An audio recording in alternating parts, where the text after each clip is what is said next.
Hello అండి, నా పేరు లక్ష్మి. మాయా కంకణం మంత్రాలమణి 4వ భాగం. ఆ ఆకారం ఒక్కసారిగా గాల్లోకి లేచి తన వెనక నుంచి మెడ పట్టుకుంది.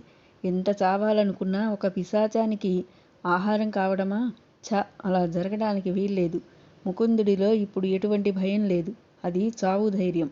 అంతేకాదు, ఈ భవంతిలోకి అడుగుపెట్టిన వెంటనే ఏదో తెలియని శక్తి తన నరాల్లో ప్రవహిస్తుంది.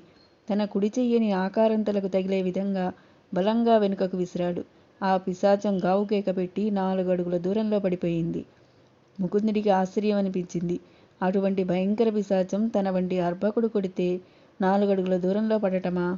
ఏమిరా, అంత దెబ్బ కొట్టావు? ఎక్కడి నుండి వచ్చిందిరా నీకంత శక్తి? అర్భకుడా?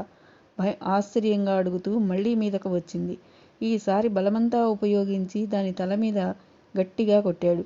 గుండెలు జలధరించేలా కేకపెట్టి నేల మీద పడిపోయింది. మళ్లీ పైకి లేవడానికి ప్రయత్నించింది. కానీ లేవలేక ఒక్కసారిగా విరుచుకు పడిపోయింది. క్రమక్రమంగా దాని ఆకారం కుంచుకుపోసాగింది. అతి సూక్ష్మ రూపంగా మారి అదృశ్యమైపోయింది. ఆ తంతును ఆశ్చర్యంగా చూస్తూ తనలాంటి ఒక అసమర్థుడు, భయస్థుడు ఒక భయంకర పిశాచాన్ని అంతమొందించటమా? ఎక్కడిది తనకు ఈ ధైర్యం, శక్తి అనుకుంటూ కుడి చెయ్యి వైపు చూసుకున్నాడు. అప్పుడు కనిపించింది రక్షరేఖ. అంటే ఇదంతా జరిగింది ఈ రక్షరేఖ వల్లనేనా? అవును, అయి ఉండవచ్చు. ఈ బలం తనకు ఈ రక్షరేఖ వల్లనే వచ్చింది అనడంలో ఎటువంటి సందేహం లేదు. ఒక దుష్టశక్తిని అంతమొందించే శక్తి గల తాను ఆత్మహత్య చేసుకోవడమా? ఇప్పుడు తనలో పిరికితనం లేదు. ఏదో తెలియని ఉద్రేకం నరనరాన ఆక్రమించుకుంటుంది. అవసరం లేదు. తాను కూడా ధైర్యంగా అందరిలాగా బ్రతకగలడు. ఈ గ్రామానికి దూరంగా వెళ్ళి కొత్త జీవితాన్ని ఆరంభించాలి. అలా అనుకోగానే అతని మనసులో ఏదో తెలియని కొత్త ఉత్సాహం ఉరకలు వేస్తుంది. అక్కడి నుంచి వెనుతిరగబోతూ ఎదురుగా ఉన్న ఒక గదిని చూశాడు. ఆ గది మూల నుంచి ఒక చిన్న మెరుపు కనిపించింది. వెలుగు కిరణాలు వస్తూ ఉన్నది ఆ గది నుంచేనా? మెల్లగా అడుగులు వేస్తూ ఆ గదిలోనికి ప్రవేశించి పరిశీలనగా చూశాడు. అక్కడ అవసాన దశలో ఉన్న ఒక దేవుడి విగ్రహం, దీపపు సెమ్మ, పెద్ద గాజు పాత్రలో అడుగున ఉన్న తైలం మాత్రమే ఉన్నవి. ఎన్నో సంవత్సరాల నుండి ఎవరూ ఇక్కడ వాసం లేకున్నా అడుగున ఇంకా తైలం మిగిలి ఉండడం ఆశ్చర్యమనిపించింది. అంతకు మించి మెరుపును పుట్టించే వస్తువులు ఏవీ కనిపించలేదు. మరి తనకు కనిపించిన చిన్న మెరుపు ఎక్కడి నుండి వచ్చింది? సరే, సమాధానం దొరకని ప్రశ్నల గురించి తనకెందుకు? ఇక తాను ఈ ఊరికి దూరంగా ప్రయాణించే సమయం వచ్చింది. నెమ్మదిగా వెనుతిరిగాడు. తన భవిష్యత్తు గురించి పూజారయ్య చెప్పిన మాటలు గుర్తుకు వచ్చాయి. పూజారయ్య చెప్పిన మాటలు ఖచ్చితంగా నిజమవుతాయి. అందులో సందేహం లేదు. మంచి భవిష్యత్ అంటే ఎందులో? తనకు ఏ విద్యలు రావే.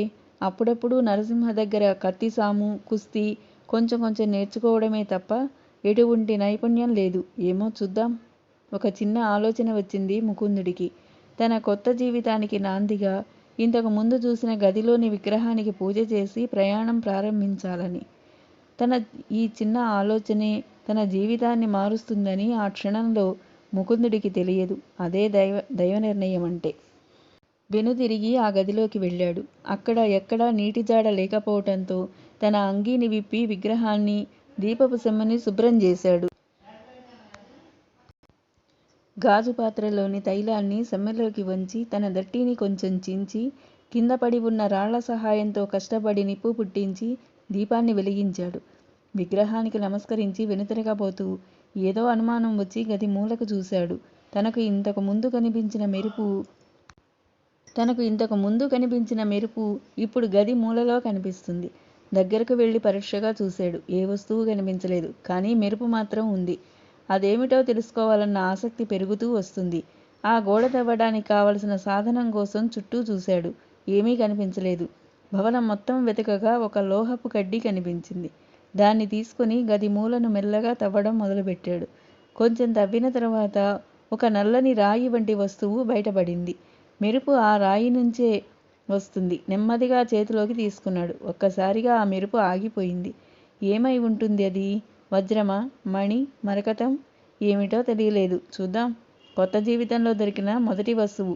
జాగ్రత్తగా ఉంచుకుందాం. నవ్వుకుంటూ దట్టిలో భద్రపరుచుకున్నాడు. నడుచుకుంటూ భవంతి వెలుపలికి వచ్చాడు. సూర్యాస్తమయం దగ్గర పడింది.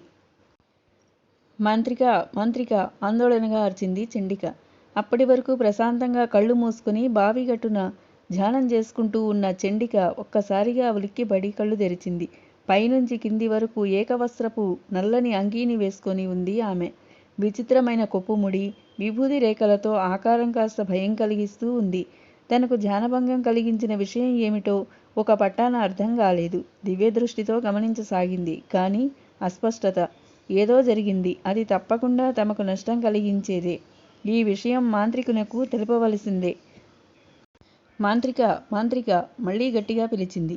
అది మహామాంత్రికుడు సాగ్నికుడి స్థావరం. ప్రభాత పర్వతపు కింది భాగంలో ఉన్న ఒక గుహ. చండిక సాగ్నికుడి సహాయకురాలే కాకుండా అతనికి శ్రేయోభిలాషి. వారు ఇప్పటికే దుష్టశక్తులలో ద్వితీయుడు అయిన కరాళ శక్తి కటాక్షాన్ని పొందడం జరిగింది. ఈ భూమండలాన్ని తమ ఆధీనంలోకి తెచ్చుకోవడానికి అహర్నిశలు శ్రమించే ఆ జంటకు దుష్టశక్తుల సామ్రాజ్యానికి ప్రథముడు, రారాజు అయిన భేతాళుని ప్రసన్నం చేసుకోవడమే లక్ష్యం. అందుకు సంబంధించిన అన్ని యాగాలను కఠోర నియమ నిష్ఠలతో నిర్వహిస్తారు. ప్రస్తుతం ఆ పనిలోనే ఉన్నాడు సాగ్నికుడు. అతని ఏకాగ్రతకు భంగం కలగకుండా గుహ బయట కాపలా కాస్తుంది చండిక. తమ లక్ష్యానికి ఏదో ఆటంకం ఏర్పడినట్లుగా ఉంది. అదే తనను కలవరపరుస్తుంది. తక్షణమే సాగ్నికుడికి తెలపవలసిన విషయం. తన మంత్రదండాన్ని పట్టుకుని బావిగట్టు నుంచి ఒక్క దూకు దూకి గుహలోకి ప్రవేశించింది. అప్పుడే బేతాళయాగంలో ఒక అంచెను ముగించి 4 మేకలను బలి ఇచ్చి పూజామందిరం నుండి బయటకు వచ్చాడు సాగ్నికుడు. యాగం చేస్తున్నాను అని తెలిసినా నన్ను పిలిచి ధ్యానభగ్నం చేయాలనిపించిందంటే ఏదో ముఖ్య కారణం ఉండే ఉంటుంది. ఏమైంది చండిక? ఏమా ఆందోళన? ప్రశాంతంగా అడిగాడు సాగ్నికుడు. సిరిపురం గ్రామంలోని భవంతిలో ఏదో జరిగింది. మనం కాపలా పెట్టిన రక్తపిశాచిని సంప్రదించాలని ప్రయత్నించాను. కానీ ఎటువంటి స్పందన లేదు. కర్ణపిశాచిని ఆవాహన చేసి విషయం ఏంటో తెలుసుకోవాలి. రక్తపిశాచి స్పందించకపోవడమా? చండిక, నీ దివ్యదృష్టి సరిగానే ఉంది కదా? అడిగాడు సాగ్నికుడు. నా శక్తి మీద నమ్మకం లేకపోతే నువ్వే ప్రయత్నించు, నిష్ఠూరంగా అన్నది చండిక. సాగ్నిక, సిరిపురంలో ఏమీ జరిగి ఉండదు అనే అతి నమ్మకం నీకుంటే అది మార్చుకోవలసిందే. ఎందుకంటే దైవశక్తులు మనకు వ్యతిరేకమని మర్చిపోవద్దు, తిరిగి తనే అన్నది. ఒకసారి తను కూడా ప్రయత్నించాడు సాగ్నికుడు. అంతా అస్పష్టమే. ఆమె మాటలలోని యథార్థాన్ని అర్థం చేసుకున్న తరువాత లేసమాత్రం ఆందోళన సాగ్నికుడిలో కూడా చోటు చేసుకున్న మాట వాస్తవం. వెంటనే కర్ణపిశాచిని ఆవాహన చేయడానికి పూజాగదిలోకి ప్రవేశించాడు. మౌనంగా అతన్ని అనుసరించింది చండిక. బిగ్గరగా ఏవో మంత్రాలు చదివాడు సాగ్నికుడు. కర్ణపిశాచి, మహామాంత్రికుడు సాగ్నికుడు ఆహ్వానిస్తున్నాడు, వచ్చి దర్శనం చేసుకో. 2 క్షణాల తర్వాత మహామాంత్రికుడు సాగ్నికుల వారికి ప్రణామాలు అంటూ భయంకర రూపంతో ప్రత్యక్షమైంది కర్ణపిశాచి. సిరిపురంలోని భవంతిలో ఏం జరిగింది? పూర్తి వివరాలు కావాలి ఆజ్ఞాపించాడు. కట్టు బానిసను, ప్రశ్నించుటకు అర్హత లేనిదానని. అయినా ఈ విషయంలో దైవిక శక్తుల ప్రమేయం స్పష్టంగా కనిపిస్తుంది. కావున సిరిపురపు భవంతికి మీకు సంబంధం ఏమిటో తెలిస్తే నా సర్వశక్తులు క్రోడీకరించి వివరాలు తెలుసుకోగలను వినయంగా అడిగింది కర్ణపిశాచి.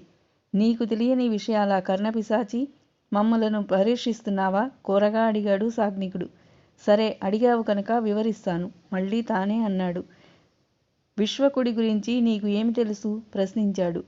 అది 1000 సంవత్సరాల ముందు మాట. విశ్వకుడు ఒక బ్రాహ్మణుడు అయినప్పటికీ తన అద్వితీయ శక్తి పరాక్రమాలతో చక్రవర్తిగా అవతరించాడు. బ్రహ్మదేవుడికి మహాభక్తుడు.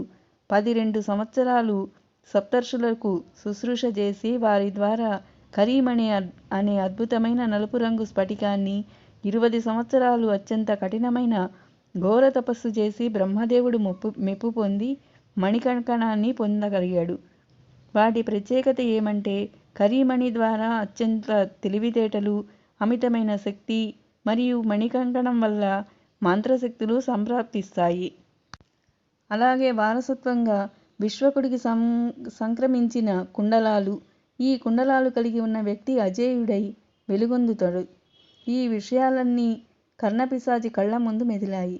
బోళాశంకరుడైన మహాశివుని అత్యంత కఠినమైన నియమనిష్టలతో మహాశివయాగం చేసి ఆరాధించగా నాకు సహజ మరణం లేకుండా వరాన్ని ప్రసాదించాడు. ఆ వరం ప్రకారం విశ్వకుడికి చెందిన అద్భుతమైన 3 వస్తువులను ఒకచోట చేర్చితే వెలువడే మహోగ్ర శక్తి వల్ల మాత్రమే నా మరణం సంభవిస్తుంది. కాసేపు ఆగాడు సాగ్నికుడు. ఆసక్తిగా వింటున్న కర్ణపిశాచి ప్రశ్నార్థకంగా చూసింది. గొంతు సవరించుకొని మళ్ళీ మొదలుపెట్టాడు. విశ్వకుడి మరణం తర్వాత ఆ 3 వస్తువులు వివిధ ప్రదేశాలలో నిక్షిప్తమయ్యాయి. అలా ఎందుకు జరిగిందో అప్రస్తుతం. నీ ముఖ్య కర్తవ్యం ఆ 3 వస్తువులు ఒక్కచోట చేరకుండా చెయ్యటం అకస్మాత్తుగా వ్యాఖ్యానించింది కర్ణపిశాచి. అవును. అయితే ఆ వస్తువులు ఎక్కడ ఉన్నాయో తెలుసుకోవడం మాత్రం నాకు సాధ్యపడలేదు. నాకే కాదు, ఆ వస్తువులను చేజిక్కించుకోవాలని ఎంతోమంది మంత్రవేత్తలు వందల సంవత్సరాలుగా ప్రయత్నించారు. కానీ ప్రయోజనం శూన్యం. అవి ఎక్కడ ఉన్నాయో తెలిస్తే నా శక్తులతో వాటికి రక్షణ కల్పించి నేను అజేయుడిగా చిరంజీవిగా అవతరించేవాడిని బాధగా నిట్టూరుస్తూ అన్నాడు సాగ్నికుడు. మంత్రసాధనలో అద్వితీయుడైన ఏకదంతుడిని పూజించి అతని ఆత్మ సహాయంతో కేవలం కరీమణి ఎక్కడ ఉందో మాత్రం తెలుసుకోగలిగాను. ఏకదంతుడు తన జీవితకాలం మొత్తం ఆ ప్రయత్నంలోనే ఉండి కేవలం కరీమణి ఆచూకీ మాత్రం పొందగలిగాడు. అది కూడా చుచాయిగా. తర్వాయి భాగం మరో వీడియోలో.